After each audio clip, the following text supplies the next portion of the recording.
Welcome to the Books to Business podcast. This week we have Thinking Fast and Slow by Daniel Kahneman. I'm conflicted to see whether or not we go through this book fast or slowly. Yeah. 22 hours of... This thing is a beast. It was a big one. Right out of the gate, there's going to be like, we're sort of picking and choosing what we're going to talk about and what we feel is important, because this thing is, it's like a textbook, essentially. I thought the same thing. I was talking with a friend of mine. I was about 15 hours into it this weekend. I went up to New England, and I'm like this. It didn't read to me like a book would read. It read to me more like a swipe file. There's some really good ideas in here. For sure. Like we can extract some ideas on particularly if you're in business. I mean, the application here, in my opinion, is for selling and influencing people. Because people have two brains. They have one that makes snap decisions, and they have one that's an analytical brain that kind of slows things down and puts things under a microscope a little bit. So maybe that'd be a good spot to start. Yeah, all right. The two systems. Let's do that. So, I mean, and that's basically the preface to the whole book. There's our brains. There's a system 1 and there's a system 2. And so system 1, and feel free to pop in whenever, but the way that I think of it is more automatic. You're not thinking about it. It's reactive. You hear something and you turn, right? There's not a lot of detail or thought process going on.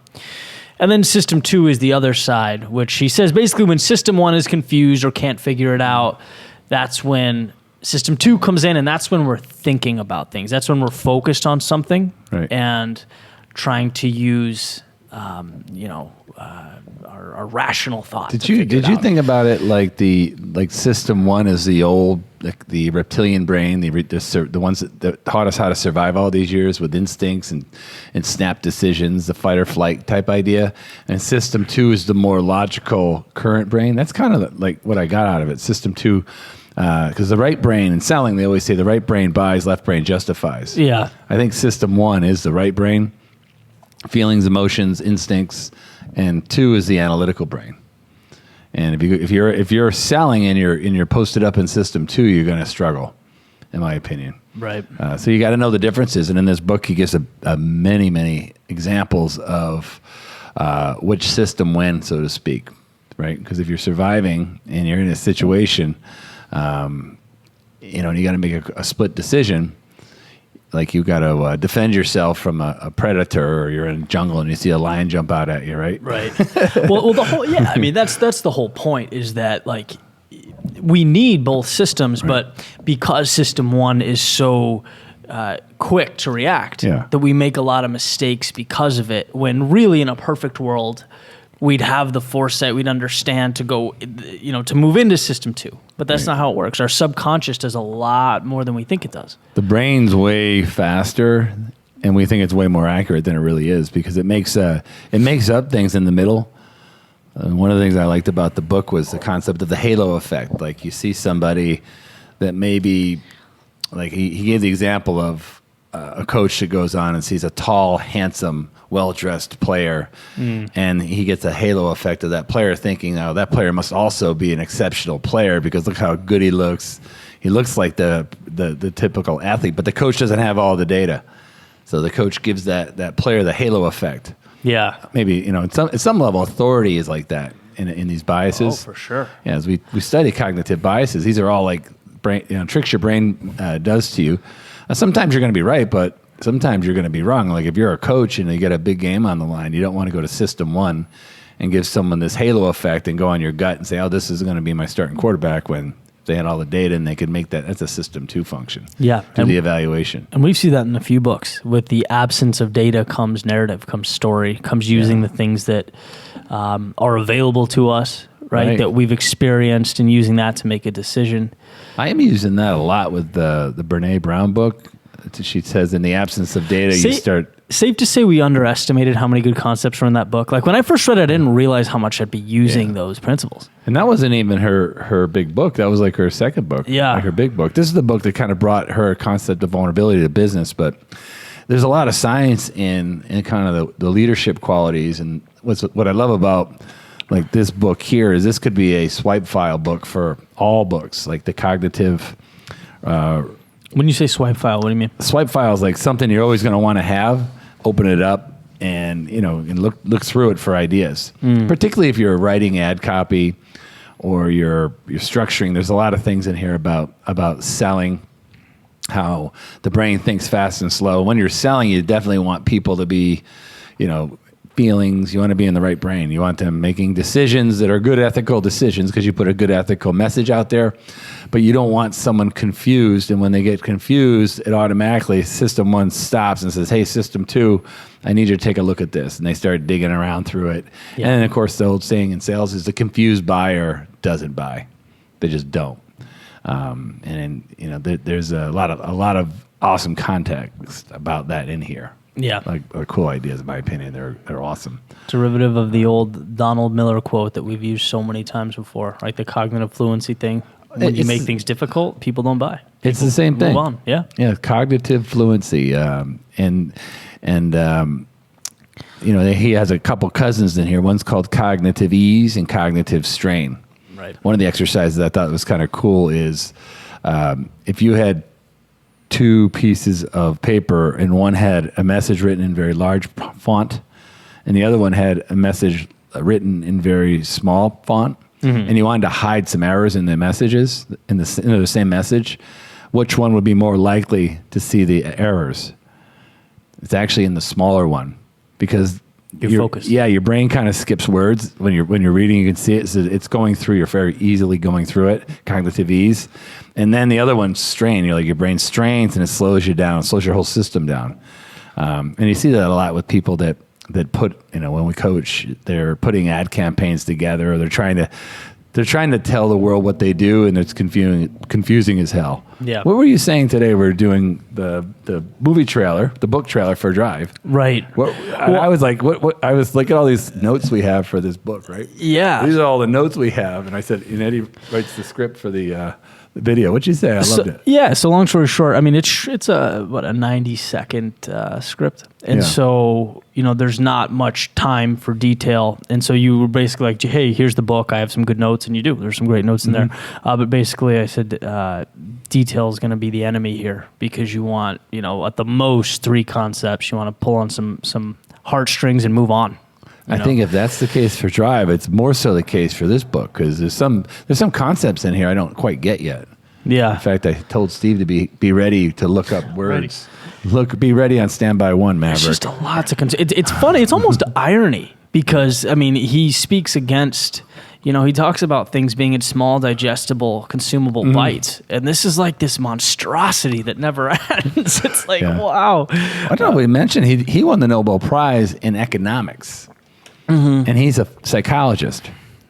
That was like the fluke. Like a psychologist wins the Nobel Prize in economics, and this is the big basis of the book is called prospect theory, and that's it's basically a loss aversion mindset that people have. They don't want to lose. They don't like winning as much as they hate losing. Can you think of an example of you doing that? He said if you had a 100% chance to lose $900,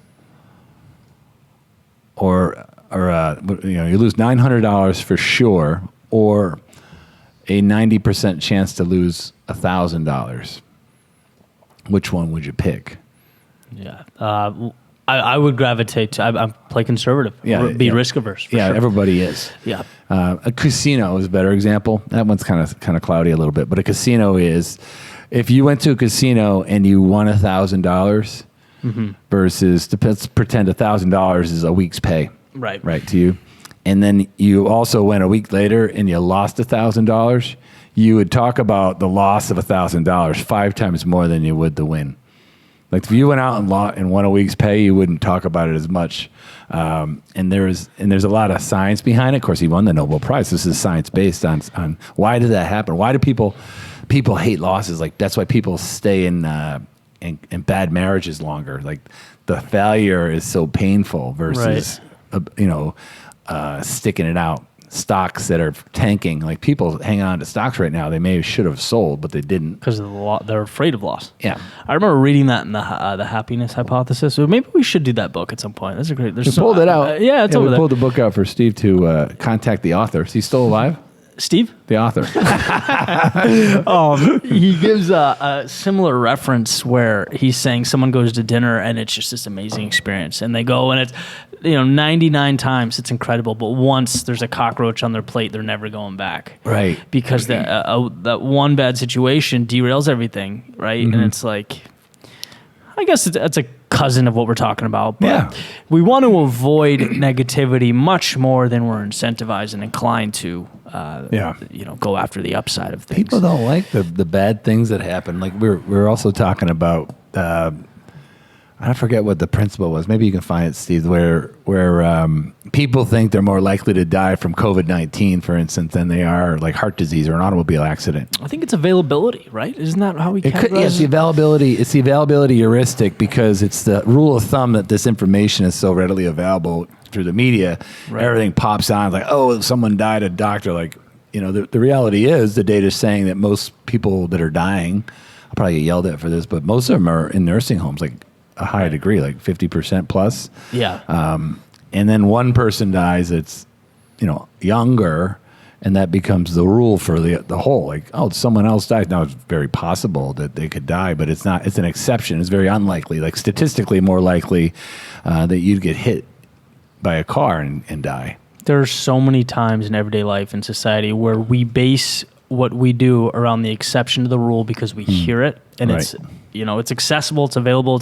If you watch, that's why I always say the mainstream media or the news that sells negativity, it's really, these things are not real life. Right. There's the chance that we'd get COVID-19 out today is zero, essentially, right? It's so small. And now, granted, we're respectful and we wear masks and we go out and we do our thing. But like, it's just, if you look at the numbers, if you truly analyze them, we did it once at the peak. You remember we did playing with the numbers at the peak of the COVID situation in Florida? I think it was late April. What do we do? Or late March. We were talking about the numbers. We're filling stadiums. Oh, right. I remember that it was one person. One person died out of. I remember doing the numbers backward to say that's because someone didn't understand. Like, we got one person in Broward County, right, which has 2 million people at the time. It was like under 20 or 30 people at the time, and not to belittle any death by any means. But the media is playing you, and they're using they're using these cognitive triggers to escalate a situation. And it was the example, like it'd be like having 10 American Airlines arenas full, and only one person has it died from it in all 10 arenas. Like if you're ever in an arena, you look around, you see 20,000 people, and that's just the reality of the statistics. But like terrorism's the same thing. I just read a statistic that if you look at a country that's had a lot of terrorism, if you think about the Middle East, like any of those countries, the number for people that die in a motor vehicle accident on a daily basis is always 10x what terrorism kills, if not 100x. This isn't a political statement in any way, right? This is just the reality. Is our minds play tricks on us because we hear information, and through the availability heuristic, as it's called here, and a heuristic's just a rule of thumb, because what happens is your brain's asked to make these decisions. Sometimes they're very complex decisions, like what are the odds of me getting COVID-19 if I go to Costco today to get some toilet paper, right? The odds are almost nil, but everywhere I go, someone's dying from it, right? And I see around there and everything I hear on TV. So now the reality of that is very, very large. I'm way more afraid of that than dying from, a head-on collision from someone who's texting. Right. I'm like 10,000 times more likely to die from that. That's a great example. Car versus plane. People worry about planes. And like, I forget what's the number, but you're way more exponentially more likely to die in a car. Yeah. Well, the lazy mind, it all comes down to the fact that our minds are super lazy because we've evolved to survive. We've evolved to use as little energy as possible. Right. And that's a survival because energy used to be scarce. So our brains go into like quick mode. Like they don't want to spend a lot of time and effort. So, system one's always like, that's the decision. It's making all these decisions really quick, low energy. And then when faced with the fact that, the split decision is wrong, like the lazy mind got it wrong, is the example. Like everybody here, do this exercise in your head. I love this one. Everyone so far that I've done it with has gotten it wrong. All right, here's the example. Let's see if I don't screw this up. A bat and a ball together cost $1.10. Mm-hmm. The ball's 10 cents. The bat costs $1 more than the ball. How much does the bat cost? And system one's going to always answer like you did and Steve did as well. Like 10 cents. $1. No, you answered $1. Like the system one says if the ball's 10 cents and the bat's $1 more than the ball, the bat costs $1. Right? But that would only be 90 cents. Right, because the ball's the 90 cents differential. The correct answer is $1.05. So system one will answer it incorrectly. And then system two gets called in. Once you know you're wrong, you're going to take out a piece of paper and go through it. Now, everybody who's watching and listening has seen the little social media posts about the turkey and the bananas and the, and the image of 3 turkeys plus 2 drumsticks equal. It's a mathematical, it's a mathematical kind of exercise, but it's a trick. It's a system one trick. And everybody gets it wrong because system two is required to fill that out. You need to have the logical brain step in and count and go through a careful exercise. In selling and persuasion, it's very, very powerful, and it could be easily used unethically. Very easily. How so? Well, you can kind of create an illusion, like overuse of the halo effect, overuse of heuristics that may not be necessarily accurate, in cars and things, and using statistics and using the availability of accidents and things like that to create an unusually compelling reason, probably more so than needed be, is to buy the car. So that's like the you can stack them all together. Amazon drop shipper who's standing next to a Lambo. True. Yeah. Like you think all Amazon drop shippers have Lamborghinis. Right. Like, none of them do. Right. Like very few people. Most of them rent it if they have one. That's why so many people run out and say, I want to be an Amazon drop shipper. Have you had anybody talk to you about that? No, I just saw a video on it. Yeah. Apparently that's a big thing. Well, another example would be anchoring. Like Amazon does it. Like the ethical use of these cognitive triggers. I mean, there's a lot of them in here. Is in Amazon. Like they do have some of these triggers. Like he talks about anchoring, like anchor somebody to a price. Mm-hmm. And a lot of times at Amazon, you see like a device that you can buy for the 100% its cost, and maybe it's $200, and your brain's anchored to that, and they strike a line through it and give it to you at a lower price. Right. Like anchoring. There was an example about where do we see in the book? Redwoods. Redwoods. Redwood trees, estimating the height of it. Yeah.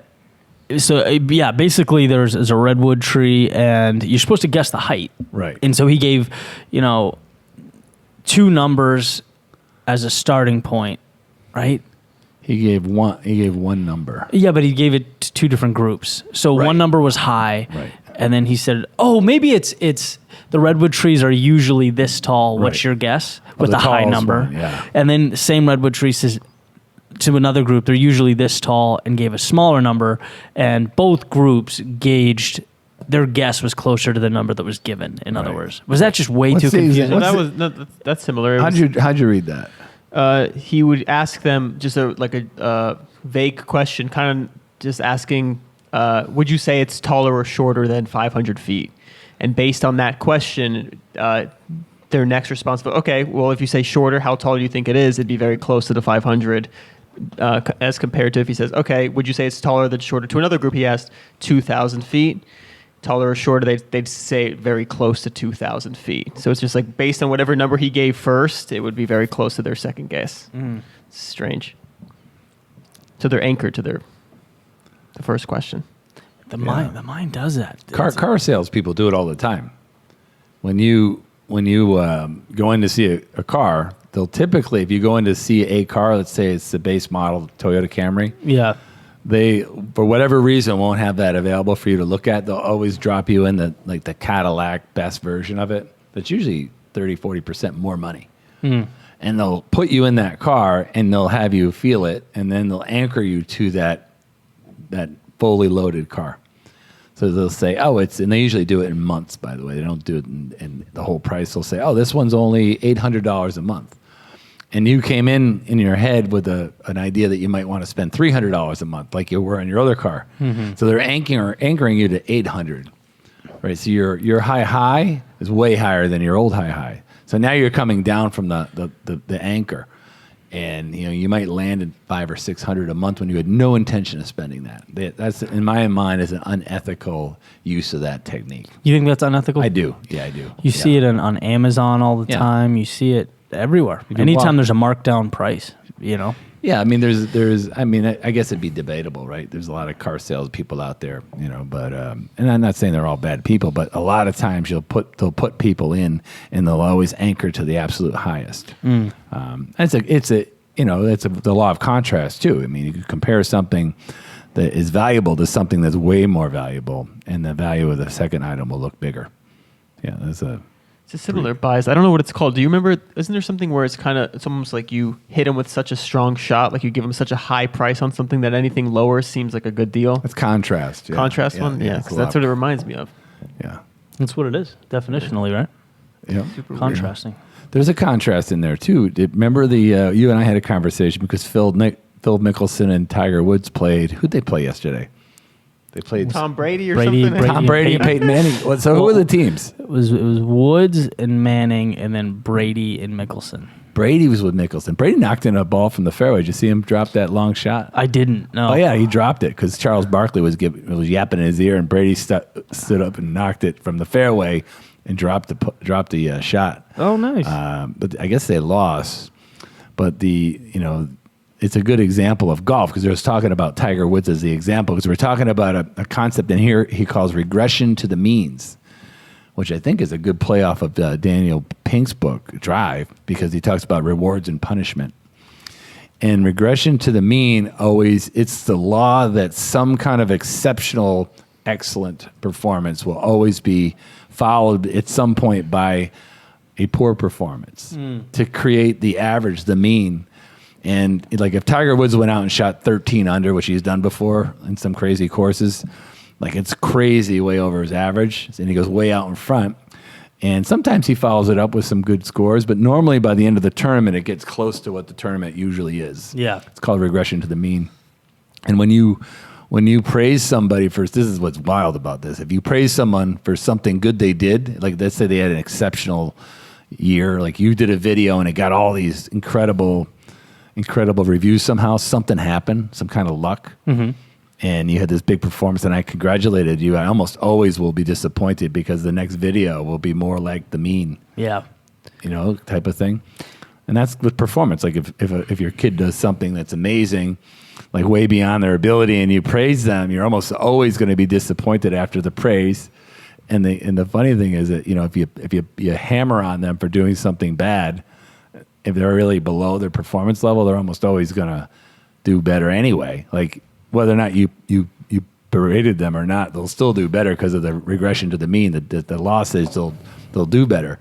Yeah. So why bother beating up on anybody? It's an important life lesson. Like things always sort of more or less are what they are. I remember I used maybe the 4 years out of college, like the kids on my rowing team, we do a fantasy baseball league, and I won pretty much every year with this simple idea that, so every year before the season starts, they rank all the players. Right. And they rank all the players based on the year before, right? So if player X had a terrible year, they would be way down in the rankings next year for the draft, right? And the idea is, and people don't look at the mean, they look at last year. So, for example, some nobody hits 40 homers last year. Right. Well, this year they're going to rank them high, and people are going to want him. The availability of the information, the availability. It's interesting. Yeah, exactly. But if you look at the aggregate, he doesn't hit 30 home runs. He hits 12 a year, so he's probably going to hit 12 next year, so don't draft him high, right? And so if you start looking at people, again, the mean, the average, as opposed to these one-off and these anomalies, you'll be way better off in the long run. It's the simplest strategy, but it's like... You were telling me about that. I didn't get it until you just told me. So you were using System 2, a more analytical look at it, and discounting all that available information. Right. And that's interesting. Use all the theories together to create a more logical, in this case, you won. Yeah, that's very interesting. Yeah. we Red Sox fans, you always with David Ortiz, like he was on fire once. Remember that 1 year every year in April, the Boston sportscasters, every year, David Ortiz is done because he couldn't hit in Right. April. You had to hear people saying he was done from like 2006 to whenever he retired. It's like, no, he has a slow April. This is what he hits every year. This is what he's going to hit. He follows right to it. So bad performance is followed by steadily good performance, regressing to the mean. Right. That's so powerful. Baseball's like the perfect metaphor. It really for that. is. Yeah, because it averages out, and that's why this guy won the Nobel Prize in economics as a psychologist, because he connected the dots between psychology and behavioral. Because this is in behavioral economics. Like that's why people and money don't do well. Do you know the average mutual fund over a 20-year period? Let's say, and I'm not accounting for because I haven't looked at it in years, but the average mutual fund for like 30 years did 10%. You know what the average investor got? What? Maybe 2 or 1. Because the investors bought things on the way up and sold things when they were down. They responded to the available information. They did it emotionally. And by design, that strategy has people buying high and selling low. So it's a built-in loser. And that's interesting because we used to say mutual funds do well, people don't. That's the system 2 process. A lot of times you need a co-pilot with that. So what would you say? Because that's an emotional reaction. Like that's very much system 2 that you want to avoid. Well, no, it's system 1. Yeah, you want to avoid system 1 because you're going to, like the stock markets. I had a friend of mine, he's probably listening because he listens to the show. He was timing the stocks. He's been doing it for a while and he's getting away with it. And he ended up selling his stock a week into COVID-19, and then he bought it back 3 weeks in, thinking it'll swing, and it went down more. He said, "Oh, I didn't win that one." I said, "Well, you can never win that one. That's just pure guessing, Right? Because no one knows. I mean, we don't know until the data things. But the idea is buy high, sell low. So he was trying to cheat the system.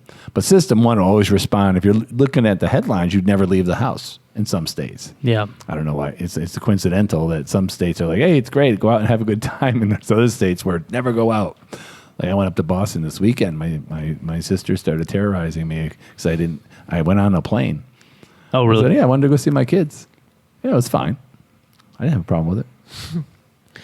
I got a good example if you guys, I don't know if you remember this from the book, but it was a kind of a detailed one, but I had to bring it up. It's about absurdiveness. It's up there on the screen too if you want to read along. But I wanted to read it if you don't mind. Go. So there was a major advance in the understanding of the availability heuristic occurred in the early 1990s when a group of German psychologists led by Norbert Schwartz raised an intriguing question. How will people's impressions of the frequency of a category be affected by a requirement to list a specific number of instances? Imagine yourself a subject in the experiment. So this is how the experiment goes. First, you list 6 instances which you behaved assertively. Now evaluate your assertiveness. Imagine that you have been asked for 12 instances of assertive behavior, a number most people find difficult. Would you view your own assertiveness to be different?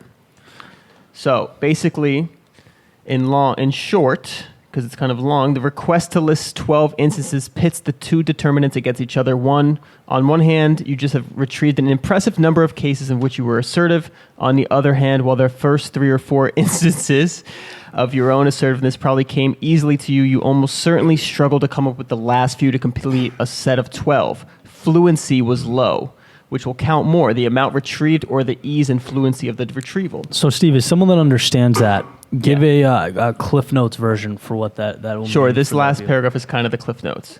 So the contest yielded a clear-cut winner.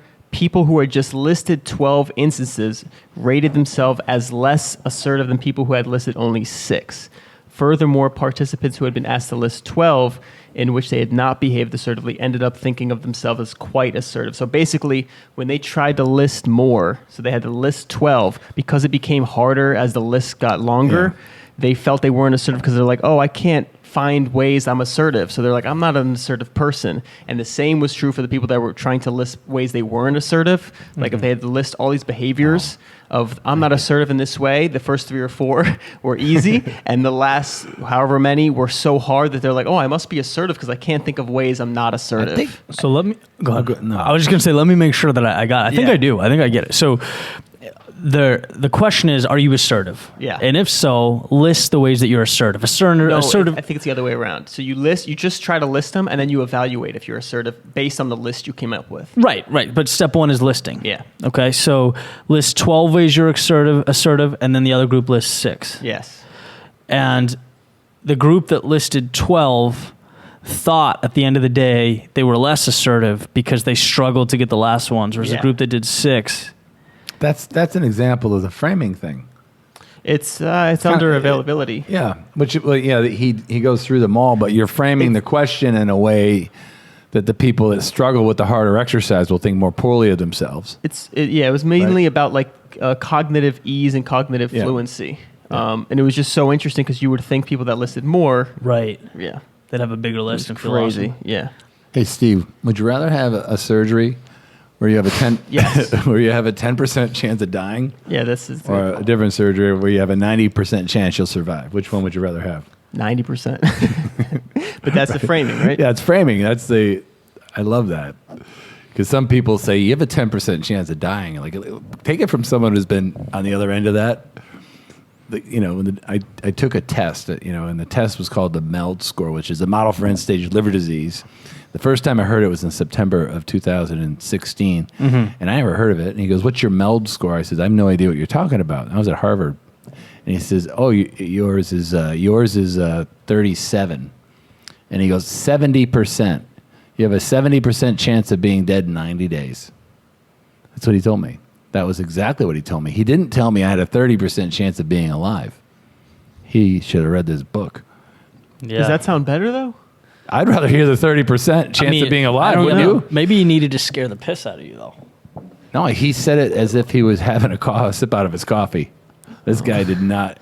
And they said the number pretty regularly. That was a number you traded. But some people say, what's a MELD of 40 is like you're 90% chance you'll be dead in 90 days. You're 90%, not a 10% chance you'll survive. No, totally It's get the it. Like, it would framing. have been a lot nicer. But Yeah, I I'm gotta saying teach it that probably guy. worked out for the best because you took it so Oh, seriously. it pissed me off. Yeah. I mean, you changed your habits. Yeah, I hate statistics. I mean, there's a 0% chance I believed him. Like, I was like, That's a good one. yeah, like, no. Imagine if you said that to him. I did. I said, I'm not, you're wrong. Like, there's always a chance. That's the whole idea. But if you're framing something and selling, you always want to frame the high side, not the low side. All right, because they're statistically identical. There was one more caveat with that example. You still going to that Yeah. thing? No one No, got it's it to really begin with. It's like you're going through something everyone doesn't know. Wait, so You just said, I'll give you a Just a short simple- example. You took 20 minutes to read it. but you guys get it now? Like that, it's pretty simple, right? Yeah. Okay, so the other caveat that was really interesting, that if they did the same experiment, right, the same test to have people list these things, if they said, hey, we're going to play music that makes this harder, or we're going to play music to make it easier, that would reverse that.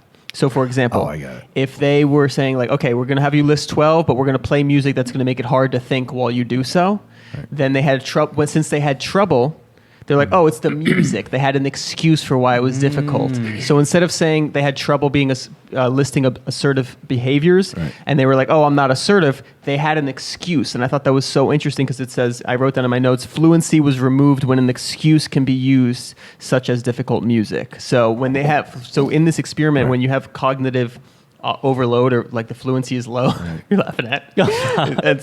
and so, yeah, the music, did I say 3 or 4? No. He's just laughing. So yeah, when you had an excuse, I thought that was so interesting. When you have nothing to, you instead of pointing it to yourself, you're like, oh, the music did it. It's an excuse. blame. Well, that's a interesting concept because we did a book. I forget which one. I think it's Habits. No, it might have been Riveted, and it was an experiment that Marriott Hotel did with their staff because they were complaining about they were overweight as a group. They were unhealthy. The health insurance companies give you all that data, and they took one group and said that you're working a 40-hour work week. They had a control group. They did no changes, and then they gave another group data. They said, as a housekeeper, did you realize that you're walking like 6 miles a day doing your job? The control group had no change in weight. The the people that learned the data lost weight. And another one was that there was two control groups, and it was women, and they had Asian women and non-Asian women, right? And the first group was told women do poorly at math, and they gave them a test. And the second group said Asians are better at math than non-Asians. So the Asian women, the Asians did better than the non-Asian women. Like a self-fulfilling prophecy. Did I get that right? Yeah, I think so. Yeah. Yeah, well, they give you the data, say, if someone says women are worse at math, all right, they do worse on their tests, and then the Asians are better at math than non-Asians. And the second group in the same test outscored them significantly. They were primed, they were framed. It's all kind of the same thing. You kind of set the deal up, set the stage, so to speak. You hear that with kids in school, too. Like, when you set the standard the right way, people believe themselves to be something, Yeah, you give them a reputation to live up to, right? That's right. Good or bad. I'm bad at math. I'm great at math. So I was joking around with my buddy. We're working on kind of a creative project, and he's like, "You know what's great about you?" And he's like, "You turn things around in 2 days tops." And I was like, "Oh, it sounds like you're giving me a reputation to live up to." Oh, did I do that to you? No, I've done that. You catch me now. I know all that stuff. I know your little bag of cognitive biases. I can't use that stuff. There's another great example in here, and then I think this would probably be enough. It was called the Honesty Jar. It was a company that gave away coffee, or it was tea. It was England, and they had a free tea, and they had a jar, and the jar was to put the contribution. They had suggested price. Mm-hmm. So the first jar was no sign, right? The second jar, another day, was flowers. There was a picture of a flowers above the jar, and the third sign was two eyeballs with on the sign, and the one with the eyes, like implying that they're being watched, outperformed the other two by 2-1. See, stuff like that's from a horror movie. That's terrifying. 2 eyes. How creepy is that? I'd let them keep it. Keep the coffee. I don't want your coffee. I got to say one more thing that's similar to what you were just saying. Yeah. It's probably my favorite part that I got to in the book.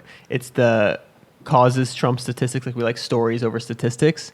But one thing he mentioned in the book, he said people who are taught surprising statistical facts about human behavior may be impressed to the point of telling their friends what they learned, but this does not mean their understanding of the world has changed. So he all these different things that he was saying, like about human behaviors, he's teaching classes that a lot of times these things were able to be understood. Like, you hear this interesting behavior, but it doesn't actually change the way. And he says the test of learning psychology, whether you learned it or not while he was teaching, was whether your understanding of those situations when you encounter them has changed, not whether you learned a new fact. And I thought that was just really, really good. And I think about that a lot. Well, you mentioned assertiveness. Remember we were talking about the other book about assertiveness? Like, assertiveness is a hugely awesome quality, I think, when people are assertive. I know that was just an example versus being passive or being aggressive.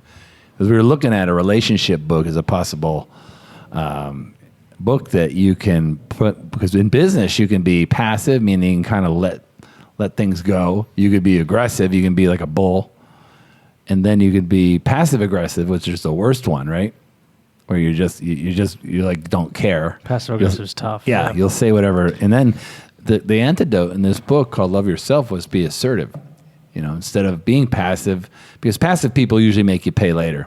They like put up with it. The example he gave was if you're dating someone and you're bringing them to concerts, to hanging out with your buddies, and you're going to your restaurants, ultimately they might say, "Hey, let's go meet my parents." And you're like, "Whoa, I don't want to meet your parents." And then they flip out. They say, "I went to the restaurants, I hung out with your dumb friends," and they unload. They're like, "I want to be paid back."